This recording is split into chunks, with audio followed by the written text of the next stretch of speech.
Okay, तो next topic है हमारा फैक्टर अफेक्टिंग रेजिस्टेंस।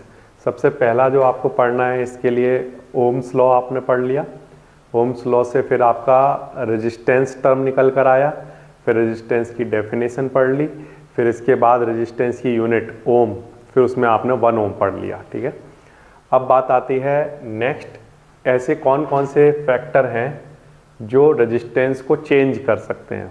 ठीक है, रेजिस्टेंस में चेंज ला सकते हैं, यानी कम या ज़्यादा कर सकते हैं। तो किसी भी कंडक्टर के पास रेजिस्टेंस होता है, ये उसके पास एक उसकी इंटरनल प्रॉपर्टी है, ये हम समझ चुके हैं। तो रेजिस्टेंस क्या होती है? इंटरनल प्रॉपर्टी किसी भी कंडक्टर की।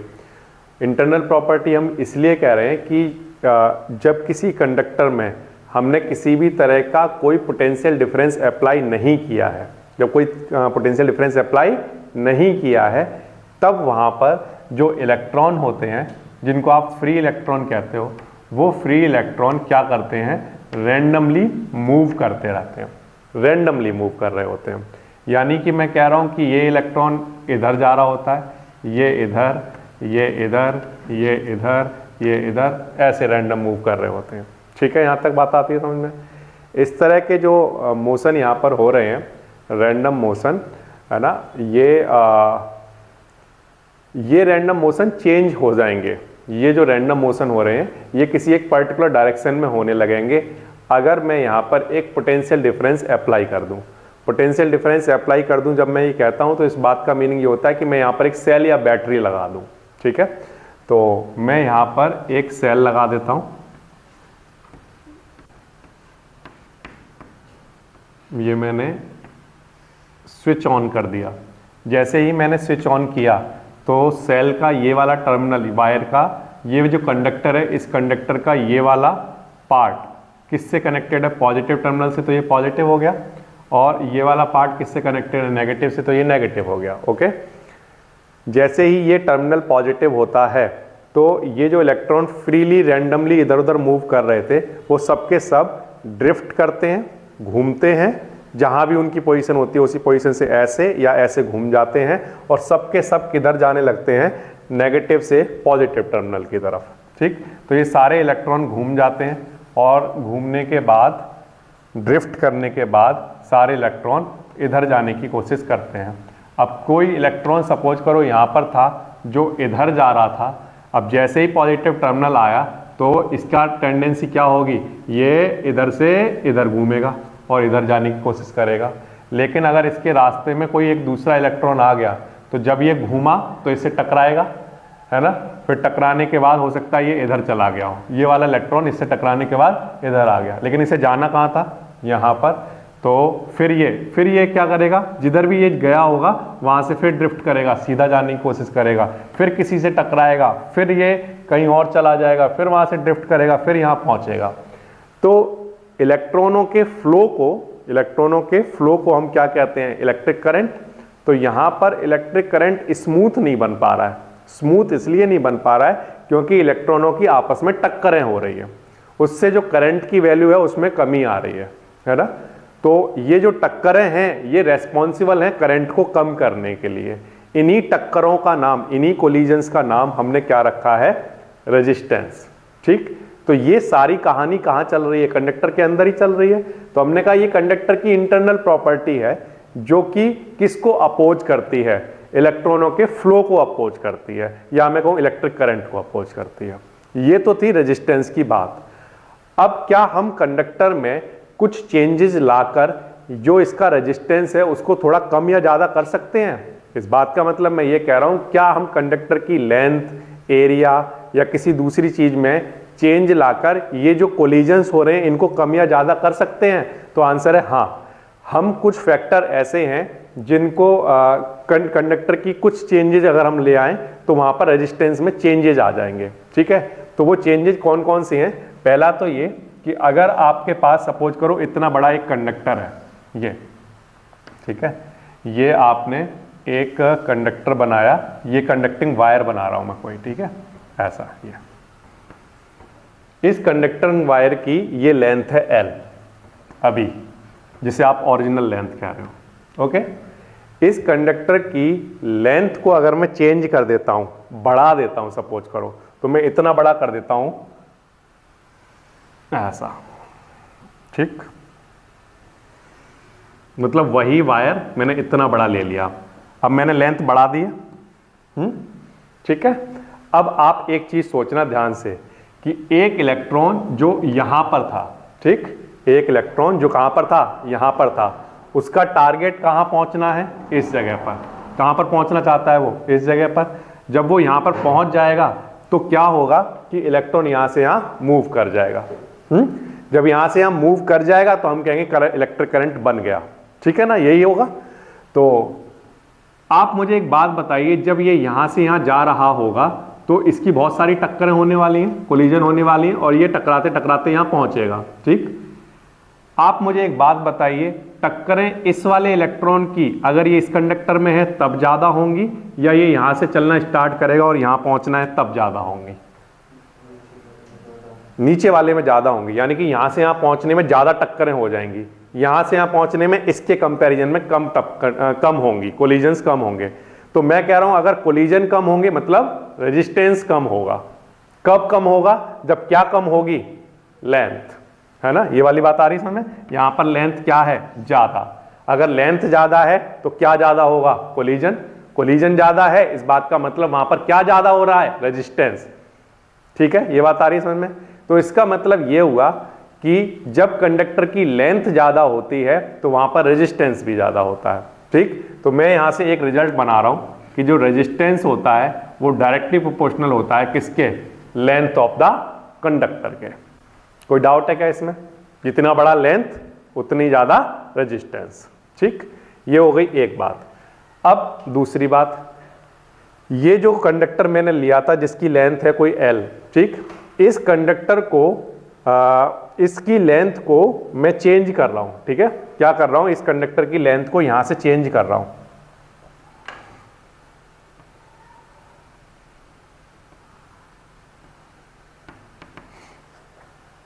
जो पहले कंडक्टर था उसमें ज्यादा टक्करें होती, अब मैंने छोटा कर दिया तो अब यहां पर कम होंगी, तो रेजिस्टेंस क्या हो गया होगा? कम हो गया होगा यहां पे, है ना। लेंथ कम तो क्या कम? रेजिस्टेंस कम। अब आप एक चीज बताओ मुझे, आप एक टर्म बड़ा अच्छे से समझते हो, एरिया ऑफ क्रॉस सेक्शन कैसे कहते हैं, ये समझते हो, ठीक है। तो जैसे सपोज करो ये एक वायर है, ठीक है, इस वायर का ये जो टर्म है ये क्या है? Area of cross section. अगर मैं क्या करूं कि इसको बीच में से तोड़ दूं, ठीक है, क्या करूं? बीच में से तोड़ दूं और तोड़कर इसके ऊपर रख दूं, ठीक है, तो क्या बढ़ जाएगा? सामने से देखोगे तो बताओ, एरिया ऑफ क्रॉस सेक्शन बढ़ जाएगा। इस बात का मतलब ये है कि अगर ये इतना बड़ा वायर था जब ये, तो इसका एरिया ऑफ क्रॉस सेक्शन इतना बड़ा था, ठीक है। मैंने इस वायर को बीच में से तोड़ा और इसको उठाया और उसको उठाकर इसके नीचे रख दिया, अब ये वायर इतना बड़ा हो गया। देखो,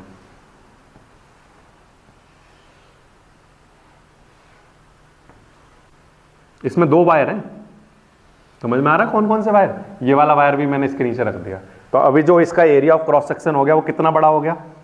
इतना बड़ा। एरिया ऑफ क्रॉस सेक्शन बढ़ गया, ठीक।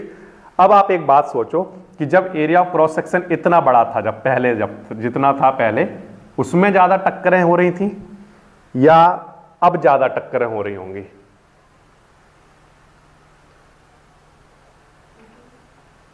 एरिया ऑफ क्रॉस सेक्शन अगर कम हो तब कोलिजन्स ज्यादा होंगे, या एरिया ऑफ क्रॉस सेक्शन बढ़ा दिया जाए तब ज्यादा कोलिजन होंगे?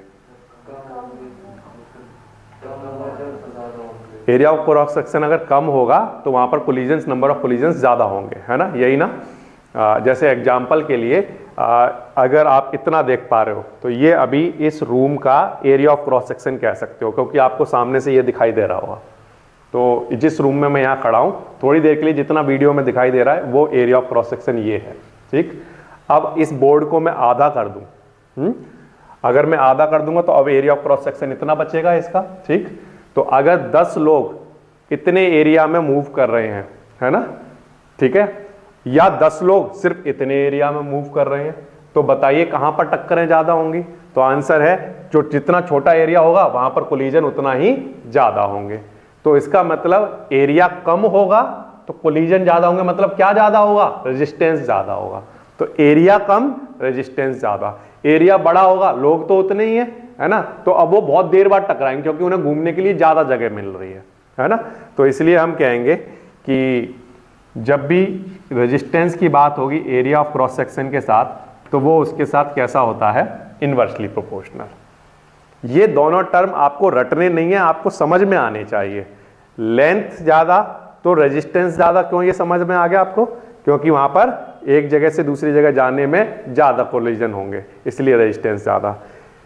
इसके और इसके कंपैरिजन में एरिया ऑफ क्रॉस सेक्शन इसका ज्यादा है, तो अगर नंबर ऑफ इलेक्ट्रॉन उतने ही हैं जितने पहले थे, तो यहां पर उनको ज्यादा स्पेस मिलेगा घूमने के लिए इन कंपैरिजन टू यहां पर। तो यहां पर इनके जो कोलिजन्स होंगे वो ज्यादा होंगे, यहां पर कम होंगे। इसलिए हमने कहा कि रेजिस्टेंस जहां पर एरिया कम होगा वहां पर रेजिस्टेंस क्या होगा, ज्यादा होगा। तो ये कैसा हुआ, इनवर्सली प्रोपोर्शनल। ठीक, ये दो फैक्टर हो गए। अब इसके बाद अगर हम बात करें तो अलग अलग कंडक्टर का जो रेजिस्टेंस होता है वो बच्चों अलग अलग होता है। ठीक, तो इसलिए हम ये कहते हैं कि जो रेजिस्टेंस होता है वो डायरेक्टली प्रोपोर्शनल होता है किसके, नेचर ऑफ कंडक्टर के। किस पर डिपेंड करता है, नेचर ऑफ कंडक्टर पर। इस बात का मीनिंग ये है कि एक आयरन का, अगर आयरन की रॉड ले ली जाए 2 सेंटीमीटर की, एक कॉपर की रॉड ले ली जाए 2 सेंटीमीटर की, ठीक, और एक एल्युमिनियम की रॉड ले ली जाए 2 सेंटीमीटर की, सबकी लेंथ मैंने सेम ली है। ठीक, एरिया ऑफ क्रॉस सेक्शन भी सेम लिया है। ठीक, area of cross section same, length same. अब मैं अगर तीनों में रेजिस्टेंस देखूं तो फिर भी मुझे अलग अलग मिलता है। इस बात का मतलब ये हुआ कि रेजिस्टेंस, लेंथ और एरिया अगर सेम कर दिए जाएं दो कंडक्टर के, तो वो उनके नेचर पर डिपेंड करता है कि कौन ज्यादा कंडक्टिव नेचर का है और कौन कम कंडक्टिव नेचर का है। तो जैसे aluminium is the best conductor of electricity, है ना, तो इस बात का मीनिंग आप क्या निकाल के चल रहे हो कि उसका रेजिस्टेंस कम होता होगा। क्लियर है ये वाली बात। तो फैक्टर अफेक्टिंग रेजिस्टेंस को अगर हम समराइज करें तो हम 3 पॉइंट में कर सकते हैं। Number 1, resistance is directly proportional to the length of conductor. रेजिस्टेंस is inversely proportional to area of cross section, and third, resistance is depend on nature of conductor। ठीक है, ये 3 हो गए। इसके अलावा एक और टर्म है जो आप समझ सकते हो, वो है टेम्परेचर के बारे में। ठीक है, तो वो ये होता है कि रेजिस्टेंस जो है वो डायरेक्टली प्रोपोर्शनल होता है किसके, टेम्परेचर ऑफ द कंडक्टर के। कैसे, इसको हम समझ सकते हैं बड़े आसानी से। अगर मान लो हमारे पास ये एक कंडक्टर है, ठीक, इस कंडक्टर का अगर हम टेम्परेचर बढ़ा दें, किसी भी चीज का टेम्परेचर आप कैसे बढ़ाते हो, उसको हीट देके क्या करते हो, हीट एनर्जी देते हो, तो उसका उस बॉडी का टेम्परेचर बढ़ जाता है। तो अगर आप इसको हीट दोगे तो क्या होगा बच्चों, जो हीट आप इनमें दोगे वो हीट इनको मिलेगी इलेक्ट्रॉनों को, और वो हीट इनको किस में कन्वर्ट कर देगी, इनकी काइनेटिक एनर्जी में। तो इनकी क्या बढ़ जाएगी, काइनेटिक एनर्जी। तो जब काइनेटिक एनर्जी ज्यादा बढ़ जाएगी तो उनमें कोलिजन्स आपस में ज्यादा होने लग जाएंगे। समझ रहे हो, कोई धीमे धीमे जा रहा है तो उसकी टक्करें कम कम हो रही हैं, कोई तेजी से जा रहा है तो उसकी टक्करें बहुत ज्यादा होंगी, है ना। तो वहां पर रेजिस्टेंस क्या होगा, बढ़ जाएगा। तो जब भी हम बात करेंगे हीट की, कि किसी भी कंडक्टर की हीट को बढ़ाया जाए या हीट दी जाए, या मैं कहूं उसका टेम्परेचर बढ़ाया जाए, तो उसके अंदर होने वाले कोलिजन्स बढ़ जाते हैं, क्योंकि इलेक्ट्रॉनों के पास काइनेटिक एनर्जी बढ़ जाती है। तो कोलिजन बढ़ जाते हैं, इस बात का मीनिंग उनका रेजिस्टेंस बढ़ जाता है। तो इसलिए हम कहते हैं कि जो रेजिस्टेंस होता है वो डायरेक्टली प्रोपोर्शनल होता है किसके, टेम्परेचर के। As the temperature increases resistance increases. ठीक है, तो ये एक टर्म और है जो आप सीख सकते हो। हम जो क्लास 10th लेवल पर जो बातें करेंगे वो इन 3 की बातें करेंगे, इन 3 टर्म की। ठीक है, अच्छा, अब मैं ये जो 2 टर्म है, ये जो 2 इक्वेशन है, ये इक्वेशन और ये इक्वेशन, इन दोनों इक्वेशन को मैं क्या कर रहा हूं, आपस में कंबाइन करके लिख रहा हूं। तो मैं ऐसे लिख सकता हूं, from first and second, from first and second resistance is directly proportional to length of conductor but inversely proportional to the area of conductor. अब मैं यहां पर प्रोपोर्शनल का साइन हटाना चाहता हूं, इक्वल का साइन लगाना चाहता हूं, तो यहां पर एक कांस्टेंट आ जाएगा, ये मैंने एक सिंबल बनाया है, इस सिंबल को आप पढ़ोगे रो। क्या पढ़ोगे, रो, RHO रो, ठीक है, ये वाली बात क्लियर है, रो। और इसको हम क्या कहते हैं, इसको हम कहते हैं रेजिस्टिविटी। क्या कहेंगे बच्चों, रेजिस्टिविटी, ठीक है।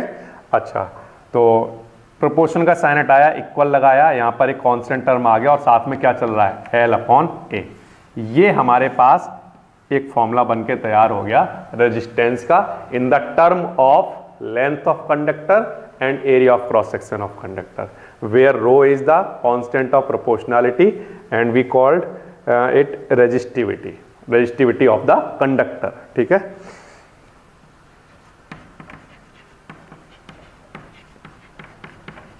ओके, अब देखो, अब आपने एक नया टर्म पढ़ लिया रेजिस्टिविटी, ये भी आपने पहली बार पढ़ा है, 9th 10th 11th 9th में पहले तो नहीं पढ़ा था, अब 10th में आके पहली बार पढ़ा है।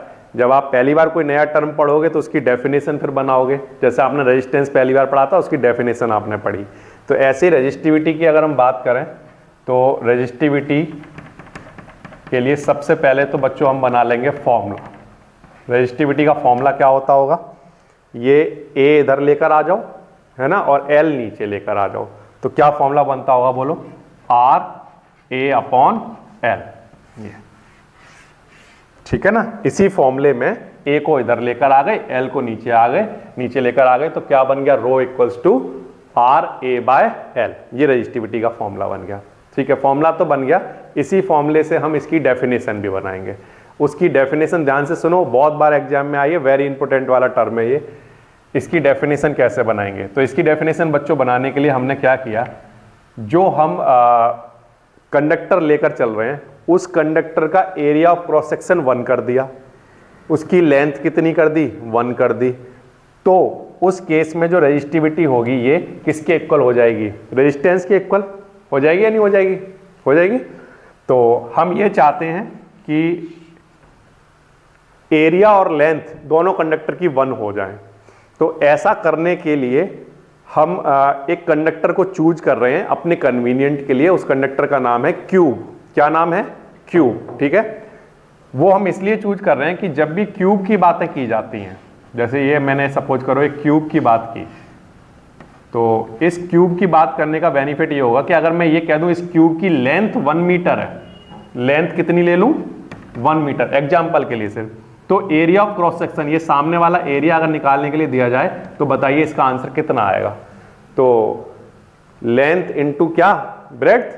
अब क्यूब की तो ऑल साइड इक्वल होती हैं, तो अगर लेंथ आपने 1 कहा है तो ब्रेड्थ भी उसकी 1 रही होगी, तो इसका एरिया का आंसर कितना आएगा, 1 मीटर स्क्वायर। क्लियर है। तो इसका मतलब यह है कि क्यूब के बारे में अगर बात की जाए तो लेंथ अगर 1 की कह दिया जाएगा तो उसका एरिया ऑटोमेटिकली क्या हो जाएगा, 1। क्लियर है। तो हमने इसकी डेफिनेशन ऐसे ही बनाई। क्या डेफिनेशन है, सुनिए ध्यान से। रेजिस्टेंस, रेजिस्टिविटी क्या होता है, फिर से रेजिस्टिविटी क्या होता है, तो आंसर है it is the resistance offered by a cube. Resistivity क्या होता है, resistance offered by a cube of length 1 metre. Definition यहीं से याद हो जाएगी। What do you mean by resistivity या डिफाइन रेजिस्टिविटी, तो आंसर क्या है, रेजिस्टिविटी क्या होता है, it is resistivity defined as a resistance offered by a cube of side 1 metre या लेंथ 1 मीटर। बस ये डेफिनेशन हो गई। जब आपने लेंथ 1 मीटर कहा तो क्यूब के केस में एरिया ऑटोमेटिकली आप कह चुके हो कि कितना होगा, 1 मीटर स्क्वायर। ठीक है, तो ये इसकी डेफिनेशन हो गई, भूलोगे तो नहीं। रेजिस्टिविटी क्या होता है, it is the resistance offered by a cube of length 1 metre. ठीक, अच्छा, अब इसकी यूनिट की अगर हम बात करें बच्चों, तो यूनिट की अगर हम बात करें तो देखो रेजिस्टेंस की यूनिट आप जानते हो कितनी होती है, ओम। एरिया की जो यूनिट होती है वो कितनी होती है, मीटर स्क्वायर। लेंथ की जो यूनिट होती है वो कितनी होती है, मीटर। तो मीटर से 1 मीटर कैंसिल हो जाता होगा, है ना। तो इसकी जो यूनिट निकल कर आती होगी वो कितनी आती होगी, ओम मीटर। 1 मीटर बचा है ना, ओम मीटर, ये इसकी यूनिट आती होगी। तो unit of resistivity is ohm metre. अगर कहीं पर लिखा हुआ है 5 ओम मीटर, तो बताओ क्या दिया हुआ है क्वेश्चन में, रेजिस्टिविटी। क्या दिया हुआ है, रेजिस्टिविटी। अगर कहीं पर लिखा हुआ है 5 ओम, तो क्या दिया हुआ है, रेजिस्टेंस। ठीक है ना, what is the difference between resistance and resistivity? Difference between resistance and resistivity बताइए।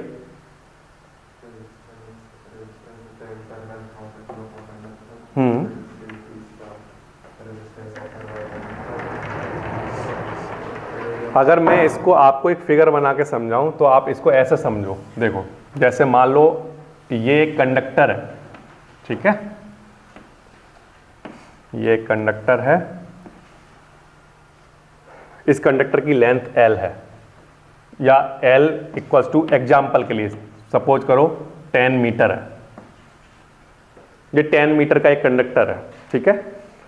इस कंडक्टर के पास रेजिस्टेंस सिर्फ यहां पर होगा या सिर्फ यहां पर होगा या पूरी बॉडी का रेजिस्टेंस होता है?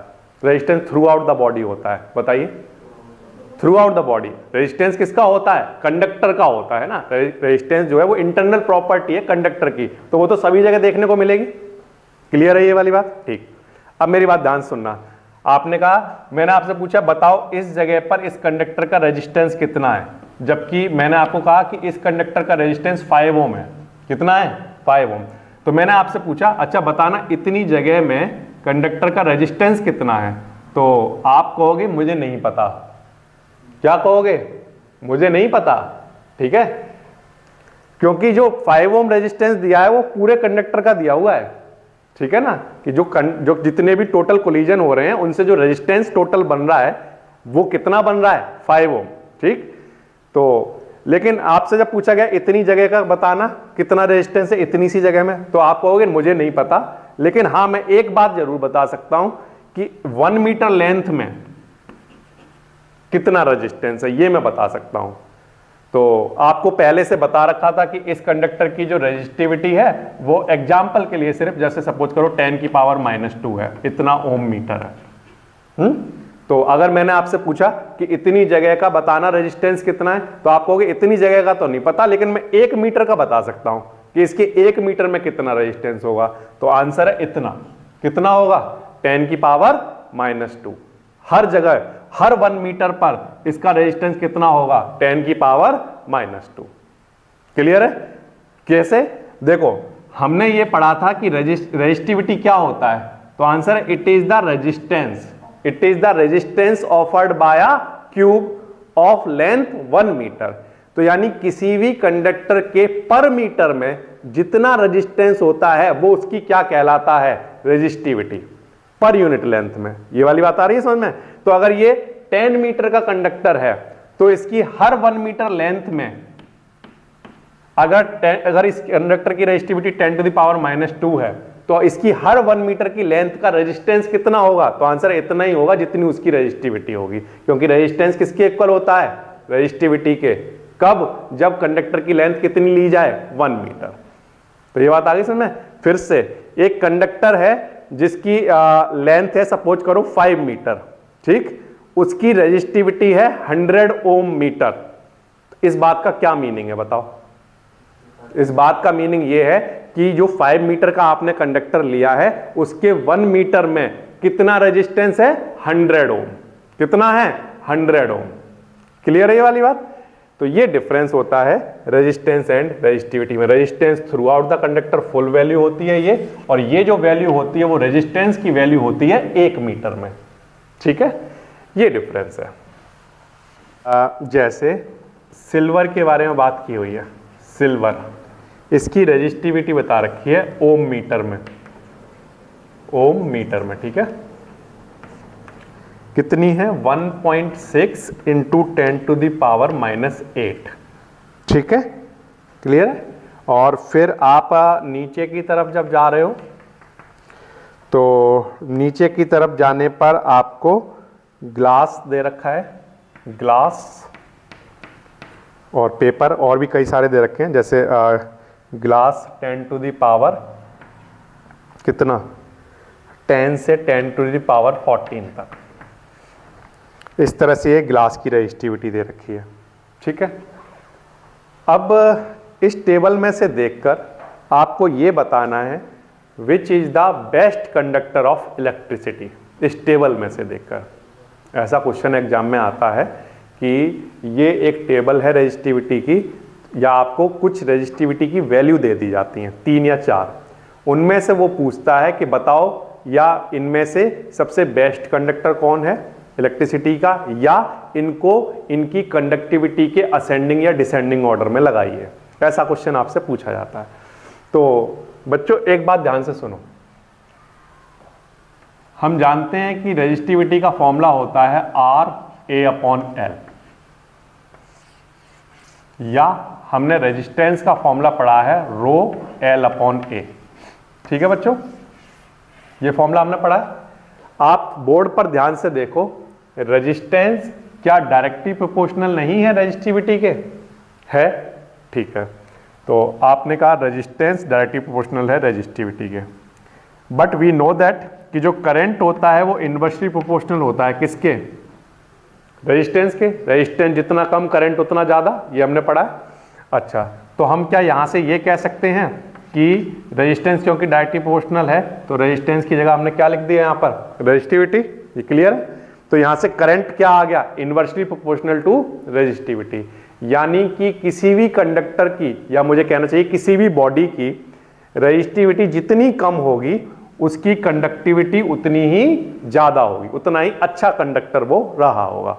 तो अगर मैं आपके सामने ये दो वैल्यू आपको दे देता हूं, ठीक है, टेबल छोड़ो, ये दो वैल्यू मैंने आपको दी, तो इन दोनों वैल्यू में से आप देखकर बताइए कौन अच्छा कंडक्टर और कौन कम अच्छा कंडक्टर या पुअर कंडक्टर। तो आपने कहा कि देखो इन दोनों वैल्यू को अगर ध्यान से देखें तो यहां पर ये जो वैल्यू है वो बहुत छोटी है। किसकी वैल्यू? रेजिस्टिविटी की वैल्यू। अब क्योंकि रेजिस्टिविटी की वैल्यू कम है तो करंट की वैल्यू इसमें से ज्यादा होगी, यानी कि सिल्वर की कंडक्टिविटी बहुत अच्छी होती होगी। अब क्योंकि एनसीईआरटी की बुक में ये सबसे ऊपर आता है, जिसमें रेजिस्टिविटी की सबसे कम वैल्यू जो हम जानते हैं वो सबसे कम रेजिस्टिविटी किसकी होती है? सिल्वर की। इसीलिए हमने कहा कि silver is the best conductor of electricity, इससे अच्छा कंडक्टर नहीं हो सकता। ठीक, और फिर आप नीचे की तरफ जाओगे तो उस टेबल में आपको लास्ट में कम ये रेजिस्टिविटी की वैल्यू बढ़ते बढ़ते बढ़ते कहां पर पहुंच जाएगी? पेपर पर। और पेपर की जो वैल्यू होगी, पेपर ड्राई होना चाहिए, ये मस्ट है, एक गीला पेपर होगा तो वो कुछ ना कुछ कंडक्टिविटी की वैल्यू को चेंज आ जाएगा, वहां पर कुछ ना कुछ ज़्यादा वो कंडक्ट करने लगेगा। तो इसकी वैल्यू लगभग 10⁻12 के अप्रोक्सीमेटली इतना ओम मीटर रेजिस्टिविटी की वैल्यू होती है। तो अगर मैं पुअर कंडक्टर इस टेबल में से आपसे पूछूं तो आप क्या आंसर दोगे? तो ये जो पुअर कंडक्टर है ये इंसुलेटर में इनमें से किसी का भी नाम ले सकते हो, क्योंकि सबकी वैल्यू 10⁻10 से 10⁻14 तक लाई कर रही है। तो ग्लास हो गया या डायमंड हो गया, पेपर हो गया, ये सब क्या है? Poor conductor of electricity. आपसे पूछा जाता है क्यों, तो आप कहना क्योंकि इनकी रेजिस्टिविटी की जो वैल्यू है वो बहुत हाई है। रेजिस्टिविटी की वैल्यू हाई है इसलिए हम कहेंगे करंट की वैल्यू इनमें से बहुत कम फ्लो होती होगी। ठीक है, अभी तक जो हमने इलेक्ट्रिसिटी चैप्टर पढ़ा है उसमें हम कौन कौन से फॉर्मूले पढ़ चुके हैं? नंबर 1 फॉर्मूला जो हम इलेक्ट्रिसिटी चैप्टर में पढ़ लेते हैं वो है capital Q is equals to NE। Number 1 total charge N into E के इक्वल होता है। नंबर 2 फॉर्मूला जो हम इलेक्ट्रिसिटी चैप्टर में पढ़ चुके हैं अभी तक के डिस्कशन में वो है V इक्वल्स टू W/Q, जहाँ पर V पोटेंशियल डिफरेंस है, ये वर्क डन है और ये चार्ज है। ठीक है। नंबर 3 फॉर्मूला जो हम पढ़ चुके हैं, यहाँ इससे पहले मुझे एक फॉर्मूला इसके साथ में लिखना था, I इक्वल्स टू Q/T। ठीक है, ये नंबर 1 पर ही आ जाता है ये। ठीक, फिर इसके बाद नंबर 2 आपने क्या पढ़ लिया? V equals to W/Q।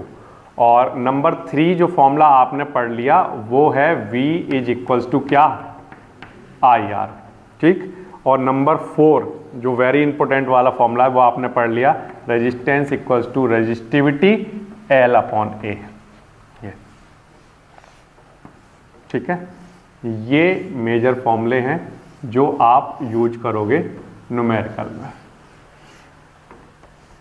ठीक है, अब इसमें से एग्जाम्पल नंबर जो 1 है और 2 है वो ये दो इस पर बेस्ड हैं, I और इस पर। ठीक है ना, तो वो हमने कर लिए थे। अब इसके बाद इस पर और इस पर बेस्ड हैं। अब हम जो नेक्स्ट जो एग्जाम्पल करेंगे वो किस पर बेस्ड होगा? V इक्वल्स टू IR पर, ओम्स लॉ पर। ठीक है, तो पेज नंबर है बच्चों 208 पेज नंबर 208 और एग्जाम्पल नंबर है 3।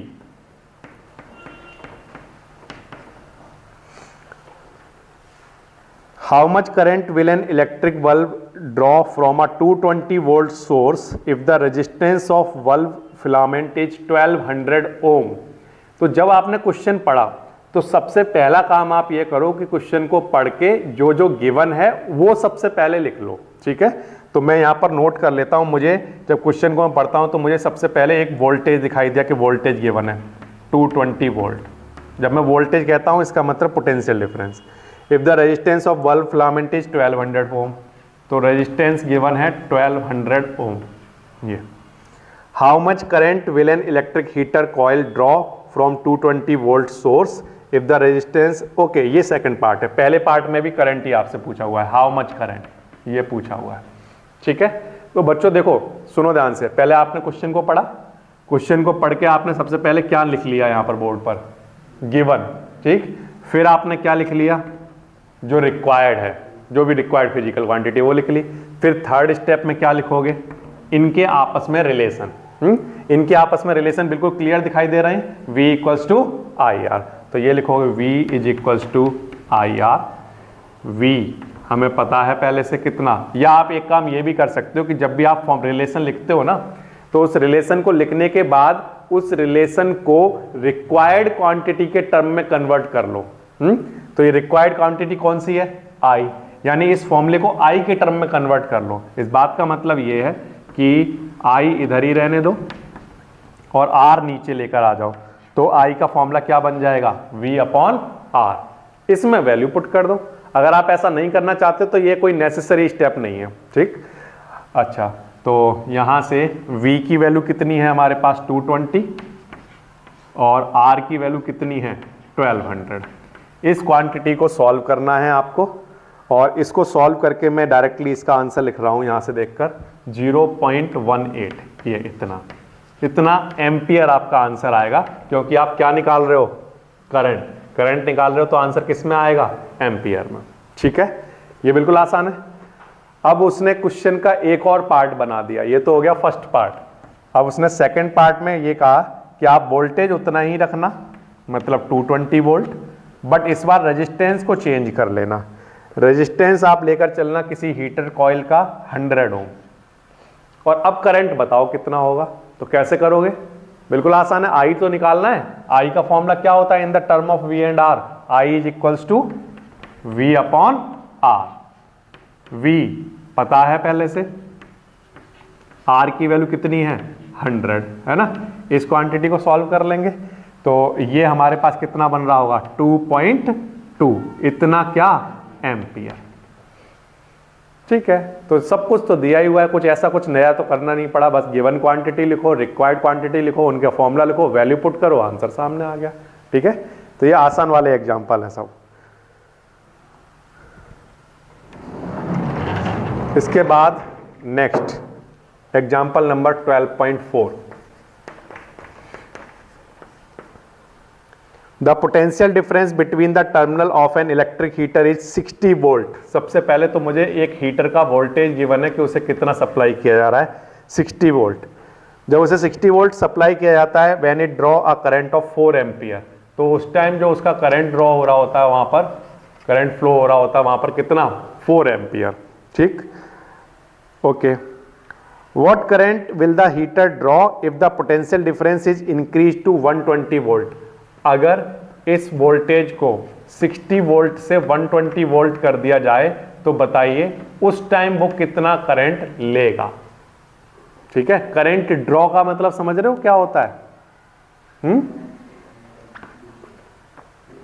आप अपने फोन को चार्जिंग पे लगाते हो, तो चार्जिंग पे लगाते हो तो ऐसे आपने स्विच में जब चार्जर लगाया और अपना एक उसका दूसरा टर्मिनल फोन में लगा दिया, ठीक, तो वो क्या करता है, वहां से करंट ही तो लेता है। तो क्या कर रहा है, वो करंट ड्रॉ कर रहा है, कौन, फोन, है ना, ड्रॉ कर रहा है। तो वो कह रहा है कि अगर 60 वोल्टेज की लाइन में अगर आपने लगाया तो इतना करंट लेता है, अगर 120 वोल्ट की लाइन में अगर वो प्लग लगा देते हो उसका तो वो कितना करंट वहां से लेगा, ये वो आपसे पूछ रहा है, ठीक है।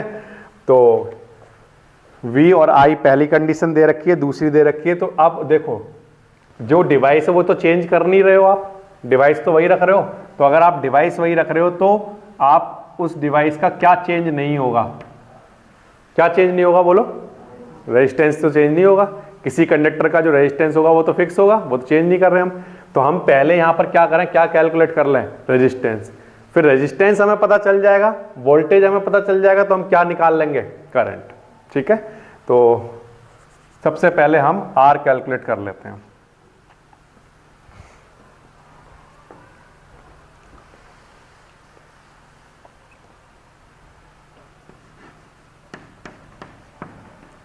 V is equals to I R, यहां से R किसके इक्वल होता होगा? V अपॉन I के। ठीक है, V 60 है, I 4 है, कितना बनेगा ये बोलो? कितना? 15 क्या ओम? ये क्या निकल कर आ गया? रेजिस्टेंस। अब रेजिस्टेंस पता है और अब जो वोल्टेज आ रहा है वो वोल्टेज पता है, कितना? 120 वोल्ट। ठीक, 120 वोल्ट वोल्टेज पता है और हमें रेजिस्टेंस पता है। तो अब वो हमसे क्या पूछ रहा है बताओ? करंट। ठीक, तो फिर से फॉर्मूला लिखोगे, V इज इक्वल्स टू क्या? आई आर। यहां से I का फॉर्मूला क्या बनेगा बोलो? V अपॉन R, ये डिवाइड में आ जाएगा। ठीक, यहां से V की वैल्यू इस बार हमें गिवन है कितनी? 120, और वो जो डिवाइस है उसका रेजिस्टेंस कितना है? 15 ओम। ठीक है, इसको आप सॉल्व कर लोगे तो ये 8 टाइम डिवाइड हो जाएगा, तो इसका आंसर कितना बन जाएगा? 8 एम्पियर।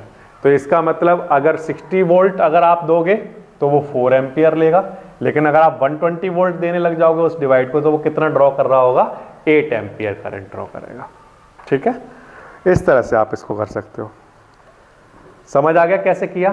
पहली चीज आपको जो समझने वाली चीज है इस वाले क्वेश्चन वो सिर्फ ये कि हमने आर क्यों निकाला। समझ में आ रहा है? आर क्यों निकाला हमने?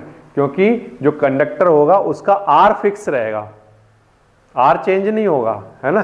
तो अगर आर चेंज नहीं होगा तो हम इसीलिए पहले आर निकाल के रख लेंगे, आर पता है और वोल्टेज भी हमें पता है, तो फिर हमें वहां पर करंट पता चल जाएगा, क्योंकि आर तो एक कांस्टेंट क्वांटिटी है ना V equal to I R में, तो आर कांस्टेंट रहने वाला है। ठीक है,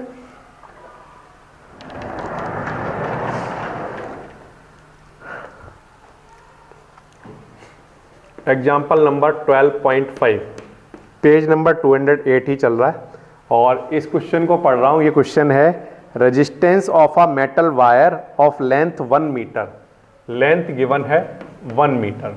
ठीक है, एज 26 ओम, क्या गिवन है? Resistance 26 Om.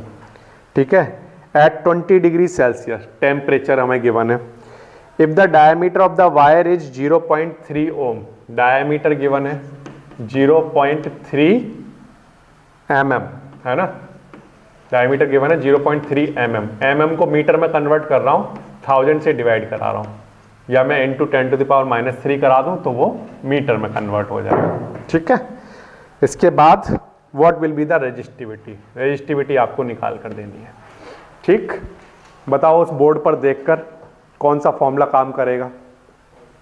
एल, आर और डायमीटर। डायमीटर जब दे रखा हो तो वहां से हम क्या निकाल सकते हैं? रेडियस। क्या निकाल सकते हैं? ऑलवेज रेडियस इस डायमीटर के हाफ के इक्वल होगा, 0.3 इंटू 10⁻³ अपॉन 2, इतना।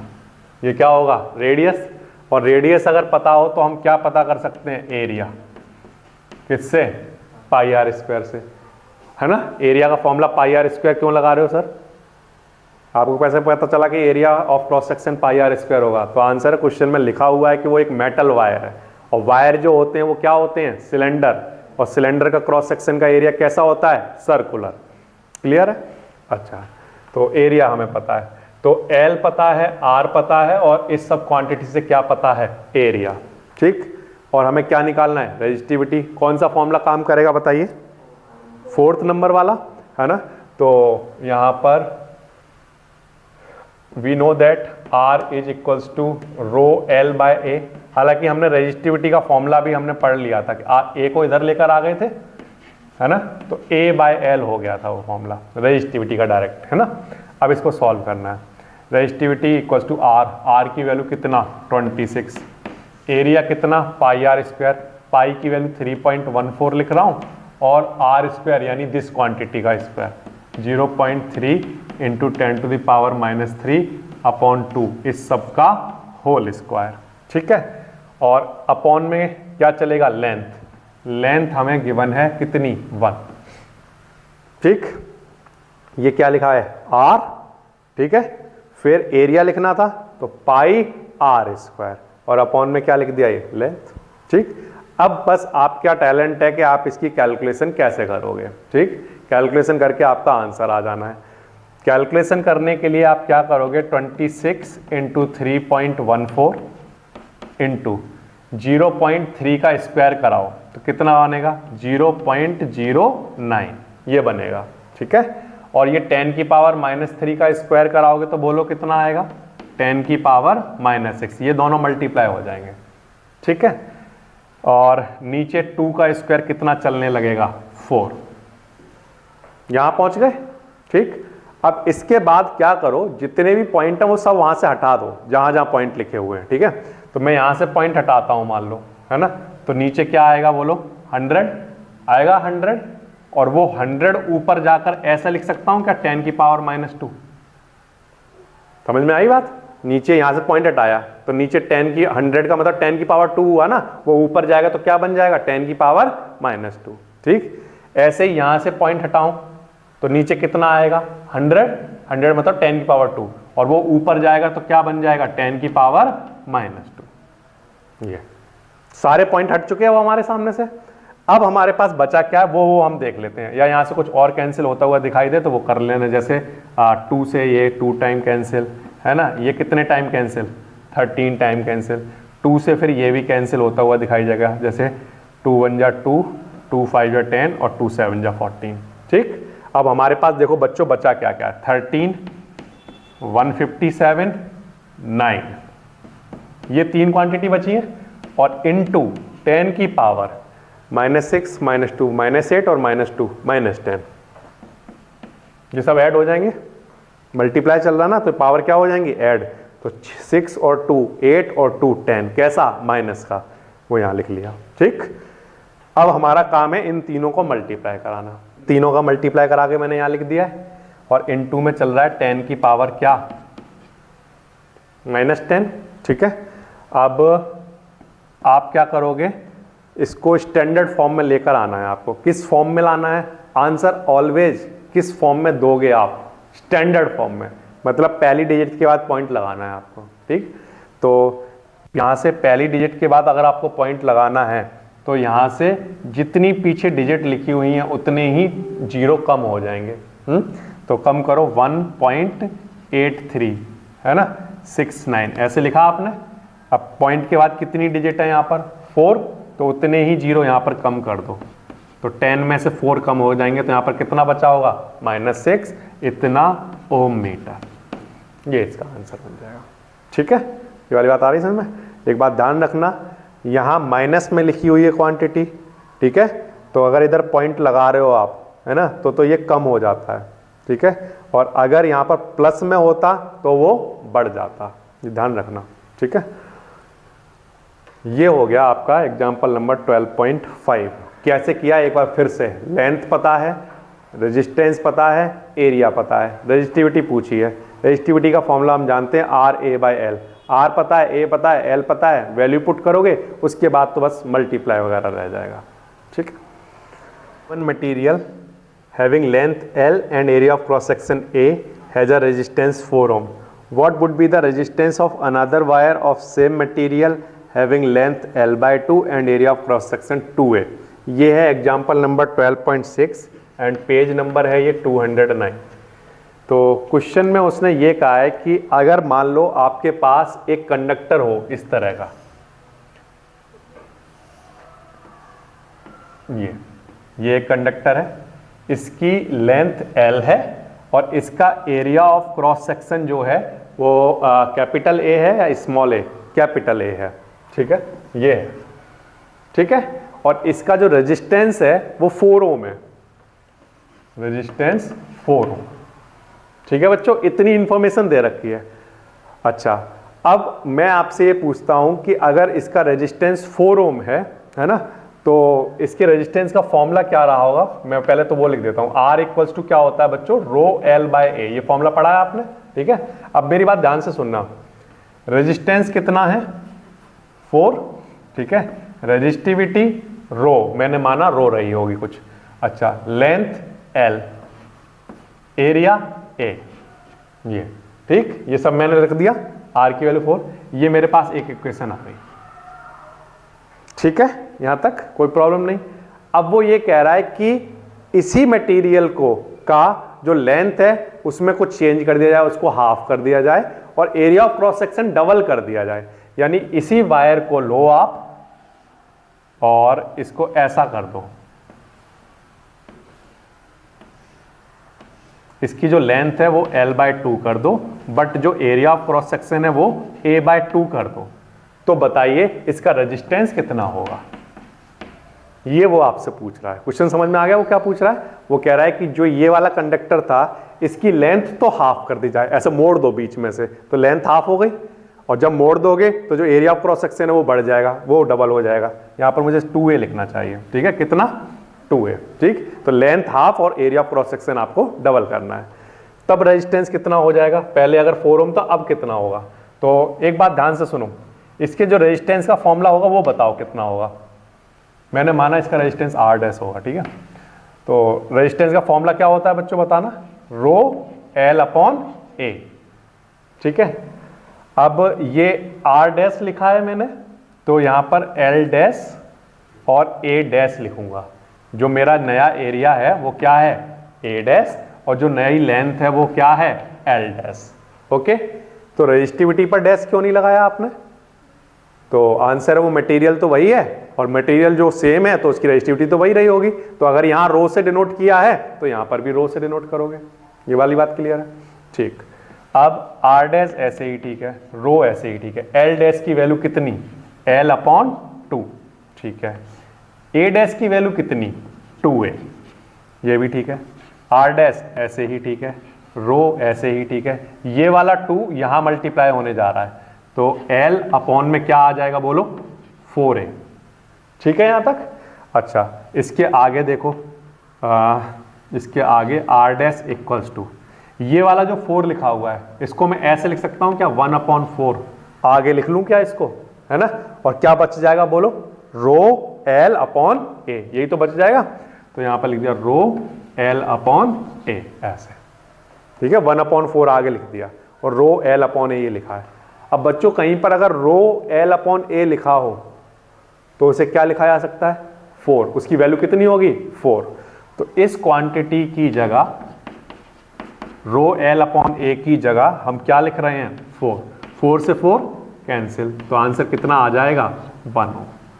तो जो नया रेजिस्टेंस होगा वो 1 ओम रहा होगा, ठीक है। तो मैंने पहले सिंपली रेजिस्टेंस के फॉर्मूले में R की वैल्यू पुट कर दी, ठीक है। फिर उसके बाद एरिया डबल, लेंथ हाफ कर दिया। तो मैंने कहा लेंथ की जगह L/2 लिखो और एरिया की जगह 2a लिखो।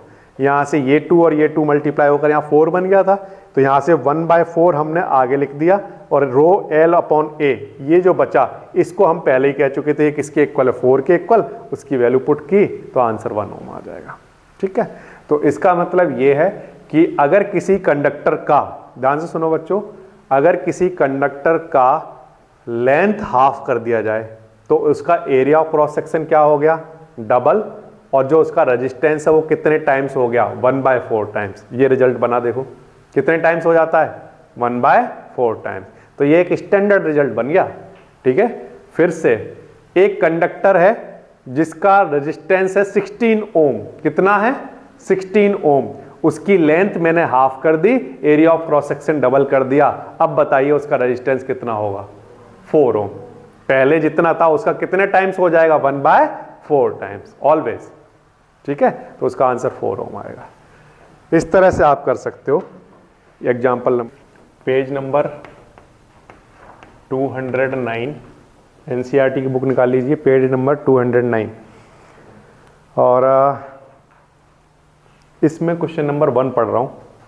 On what factor does the resistance of a conductor depend? सबसे पहली चीज कौन कौन से फैक्टर हैं जिन पर रेजिस्टेंस डिपेंड करता है कंडक्टर का? लेंथ ऑफ कंडक्टर पर डायरेक्टली प्रोपोर्शनल होता है, एरिया ऑफ क्रॉस सेक्शन पर इन्वर्सली प्रोपोर्शनल, और नेचर ऑफ द कंडक्टर पर डिपेंड करता है। ठीक है, ये हम डिस्कस कर चुके हैं। इसके बाद बच्चों सेकंड वाला क्वेश्चन पढ़ रहा हूँ।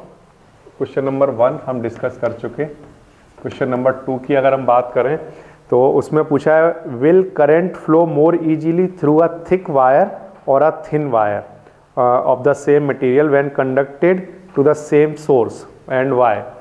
तो थिक वायर यानी कि थिक वायर जिसका एरिया ऑफ क्रॉस सेक्शन कैसा होगा? ज़्यादा। थिन वायर जिसका एरिया ऑफ क्रॉस सेक्शन कम होगा। तो पूछ रहा है इन दोनों में से किस में करंट ज़्यादा इजीली फ्लो होगा? तो अगर हम थिक वायर की बात करें, ये मैंने एक थिक वायर बनाया और इसके कंपैरिजन में मैंने ये एक थिन वायर बनाया, ये ठीक है। ये थिक वायर का एरिया ऑफ क्रॉस सेक्शन है और ये थिन वायर का एरिया ऑफ क्रॉस सेक्शन है। क्योंकि यहाँ पर एरिया ऑफ क्रॉस सेक्शन ज़्यादा है तो हम जानते हैं कि रेजिस्टेंस जो होता है वो इन्वर्सली प्रोपोर्शनल होता है एरिया ऑफ क्रॉस सेक्शन के। तो क्योंकि यहाँ पर एरिया ज़्यादा है, एरिया ऑफ क्रॉस सेक्शन ज़्यादा है, तो यहाँ पर क्या कम होगा? रेजिस्टेंस। और जहाँ पर रेजिस्टेंस कम होगा वहाँ पर क्या ज़्यादा होगा बच्चों? बोलो। जहाँ पर रेजिस्टेंस कम होगा वहाँ पर क्या ज़्यादा होगा? इलेक्ट्रिक करंट ईजीली फ्लो होगा। ठीक है, तो इसलिए इन दोनों में से किस में करंट ज़्यादा फ्लो होगा? तो आंसर है जिसका एरिया ऑफ क्रॉस सेक्शन ज़्यादा होगा। ठीक है, इसका मतलब आंसर क्या है? थिक। ठीक है ना, तो ये हमारा आंसर रहेगा। ओके, ये समझ आया सबको कैसे किया? थर्ड क्वेश्चन है let the resistance of an electrical component remain constant while the potential difference across the two end of the component decreases to half of its former value. What change will occur in the current through it? Okay, तो बिल्कुल आसान वाला एक question पूछा हुआ है। देखो बच्चों, इस क्वेश्चन में ये जो क्वेश्चन नंबर 2 हमने किया था उसमें एरिया का रिलेशन हमें करंट से पता करना था। ठीक है, तो हमने कैसे किया? हमने कहा कि रेजिस्टेंस इन्वर्सली प्रोपोर्शनल होता है एरिया के, है ना, और करंट भी इन्वर्सली प्रोपोर्शनल होता है, करंट इन्वर्सली प्रोपोर्शनल होता है रेजिस्टेंस के, है ना। तो यहाँ से हमने इस तरह से रिलेशन बनाया कि जिसका एरिया ज़्यादा उसका क्या कम? रेजिस्टेंस। जिसका रेजिस्टेंस कम उसका क्या ज़्यादा? Electric current. ऐसा बनाया हमने। इसी तरह से यहाँ पर बनाना है हमें करंट और वोल्टेज के बीच में। तो हम जानते हैं कि बाय ओम्स लॉ कि V डायरेक्टली प्रोपोर्शनल होता है किसके? I के, है ना। तो अगर V बढ़ाया जाए या कम किया जाए तो I भी कम या ज़्यादा हो जाएगा। ठीक, तो उसने क्वेश्चन में ये बोला है कि जो पोटेंशियल डिफरेंस है उसको डिक्रीज कर दो हाफ वैल्यू पर, मतलब जो वोल्टेज है उसको कितना कर दो? उसकी वैल्यू का हाफ। तो अगर मैं V को 2 से डिवाइड कराऊंगा तो ऑल्सो कौन 2 से डिवाइड हो जाएगा? करंट, है ना, क्योंकि V क्या है? Directly proportional to I। तो अगर इसको 2 से डिवाइड कराओगे तो ये भी कैसे डिवाइड हो जाएगा? 2 से। ठीक है ना, तो इस तरह से डायरेक्टली प्रोपोर्शनल इसके चलता रहेगा।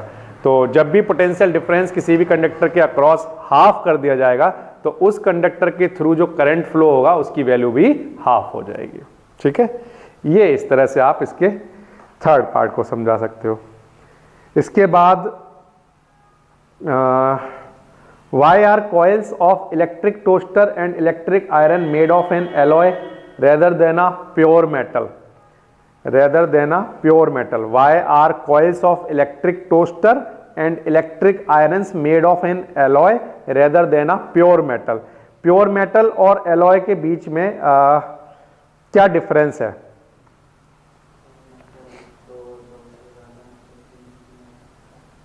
देखो, इस क्वेश्चन का आंसर देने के लिए हमें पहले 2 चीजों में डिफरेंस समझ में आना चाहिए। वो है मेटल, प्योर मेटल और अलॉय। ये जो 2 टर्म हैं इनके बीच में डिफरेंस क्या है? एक तो है मेटल, मेटल में मैं बात कर रहा हूं प्योर मेटल्स की, और एक टर्म है अलॉय। अलॉय क्या होते हैं? Impure metal. कैसे मेटल? अलॉय का दूसरा नाम क्या है? Impure metal.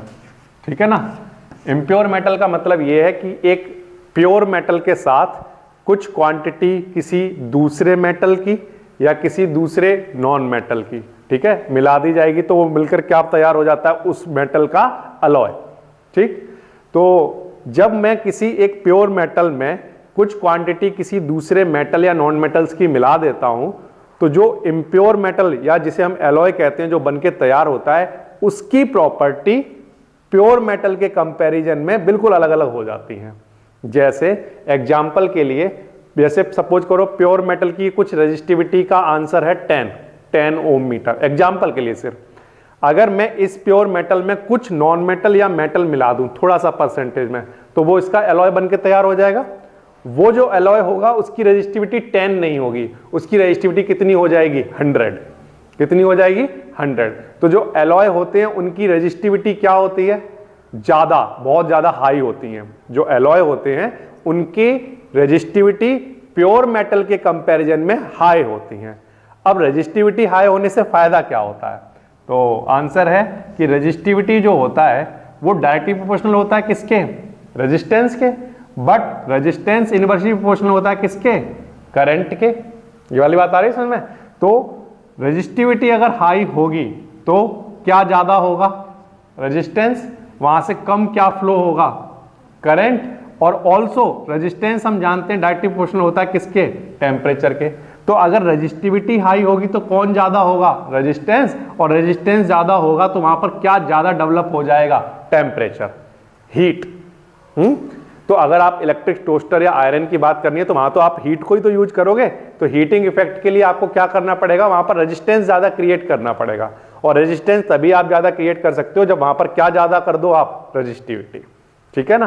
तो बताइए फिर से, हम इलेक्ट्रिक आयरन या इलेक्ट्रिक टोस्टर में प्योर मेटल की जगह एलॉय क्यों यूज करते हैं, तो आंसर है एलॉय की जो रेजिस्टिविटी होती है वो हाई होती है in comparison to pure metal, इसलिए उनमें रेजिस्टेंस बहुत ज्यादा होता है, या मैं कहूं वहां से बहुत लार्ज अमाउंट में हीट पास कराई जा सकती है या डेवलप की जा सकती है बिना मेल्ट किए हुए उस सीट को। जैसे आयरन टोस्टर या आयरन का जो भी, या इलेक्ट्रिक आयरन की हम बात करें तो उसकी जो सीट होती है वो हीट हो जाएगी बट वो मेल्ट नहीं होगी, तो बहुत लार्ज अमाउंट में हीट डेवलप की जा सकती है।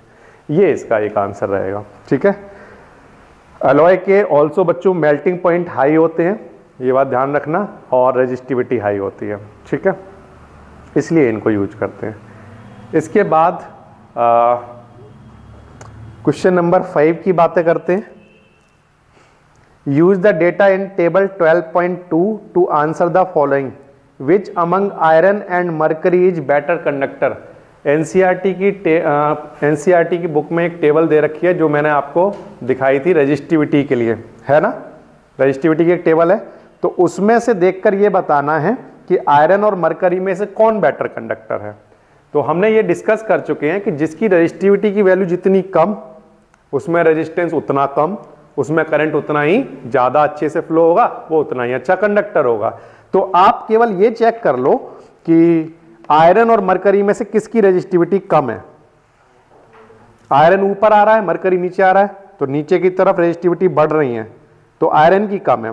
तो अगर क्योंकि आयरन की रेजिस्टिविटी कम है मरकरी से, इसलिए हम कहेंगे iron is better conductor than mercury. ठीक है, ये बात आ रही है समझ में। यही वाला कंसेप्ट काम कर रहा है बच्चों। देखो रेजिस्टिविटी की वैल्यू कम, तो किसकी वैल्यू कम, रेजिस्टेंस की, तो कौन अच्छे से फ्लो होगा, करंट। ये वाला कॉन्सेप्ट काम कर रहा है। ठीक है, ये इसका आंसर हो जाएगा। और इसके बाद इसी टेबल में से देखकर बताओ which material is the best conductor.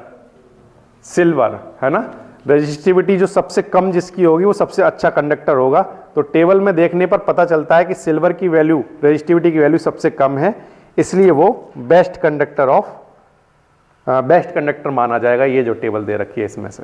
ठीक है, ये आपके इन टेस्ट क्वेश्चन है जो हमने डिस्कस कर लिए।